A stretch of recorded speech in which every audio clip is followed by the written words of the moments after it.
군자 유어이, 소인 유어이 라는 말이 있다. 공자의 논어에 나오는 말이다. 군자는 매사에 그것이 의로운 일인가 불의한 일인가를 먼저 생각하지만 소인은 그것이 나에게 이익이 되는가 손해가 되는가를 먼저 생각한다는 뜻이다. 사탄은 40일을 금식하고 주 되신 예수님에게 돌로 떡을 만들어 먹으라는 시험을 했다. 이는 수단과 방법을 가리지 말고 먼저 네 배부터 채우라는 말로써 예수님을 소인배처럼 행동하도록 하려는 의도가 있었다. 그러나 우리 예수님은 그와 같은 사탄의 시험에 대하여 사람이 떡으로만 사는 것이 아니요 여호와의 입에서 나오는 모든 말씀으로 살 것이니라 라고 말씀하심으로 시험을 이겨내셨다.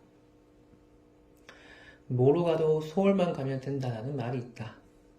사실은 그와 같은 정신 때문에 지금 우리나라가 이렇듯 어려움에 처하게 된 것이다.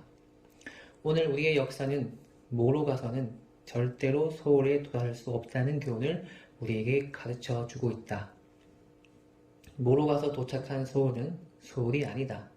힘들고 어려워 보여도 서울은 똑바로 가야만 갈 수 있다는 것을 우리는 알아야 한다. 우리 민족은 그동안 너무나 힘들고 어려운 삶을 살아왔다. 일본의 식민지 생활과 6.25 동란 그리고 세계에서 가장 가난한 나라의 삶을 살아왔다. 원칙대로 줄을 서다가는 배급을 타지 못해서 굶어 죽을 수 있다는 그런 절박한 상황 속에서 살아왔다. 그러므로 세치기와 같은 편법과 요령이 자연히 생명을 유지하는 절박한 수단으로 여겨져 왔고 그것이 우리도 모르는 사이에 문화가 된 것이다. 그러나 편법과 요령으로는 절대로 성공적인 삶을 살 수 없다. 절대로 좀 더 나은 삶으로 발전해 나갈 수 없다.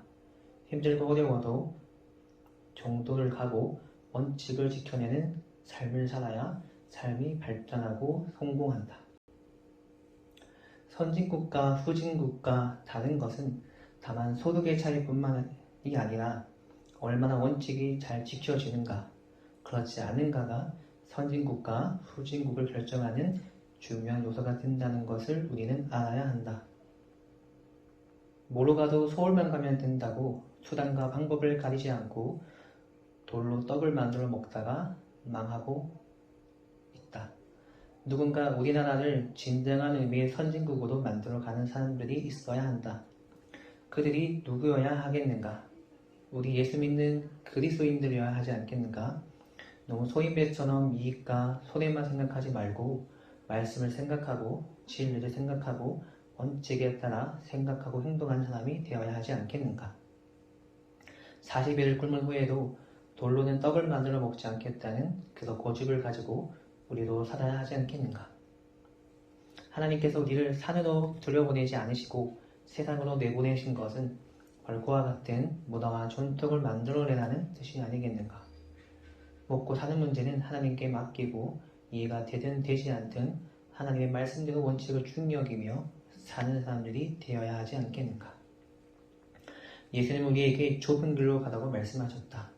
원칙을 따라 말씀대로 사는 것은 마치 좁은 길을 가는 것과 같다.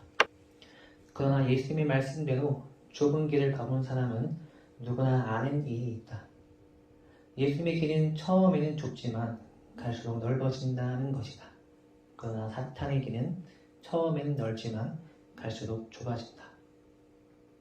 사소한 것 같이 보여도 원칙과 룰을 지키는 사람이 되도록 노력해야 한다. 운전을 할 때 시론을 지키며 운전하도록 힘써야 한다. 사람이 있든 없든 빨간불이면 서고 파란불이면 가는 그 법을 열심히 지켜야 한다. 정기전 지키는 일도 연습해야 한다. 편법과 요령을 버리고 정도로 걸어가는 삶을 훈련해야 한다. 처음에는 그것이 손해가 되는 것 같고 부자유스러워 보여도 그렇지 않다. 그런 삶이 익숙해질수록 우리의 삶은 유익해지고 자유로워진다. 그래서 예수님은 요한복음 8장 32절에서 진리를 알지니 진리가 너희를 자유롭게 하리라 라고 말씀하신 것이다. 똑보다 말씀을 더 중히 여겨 모든 삶의 원칙을 지키며 사는 그리스도인들이 될 수 있기를 바란다.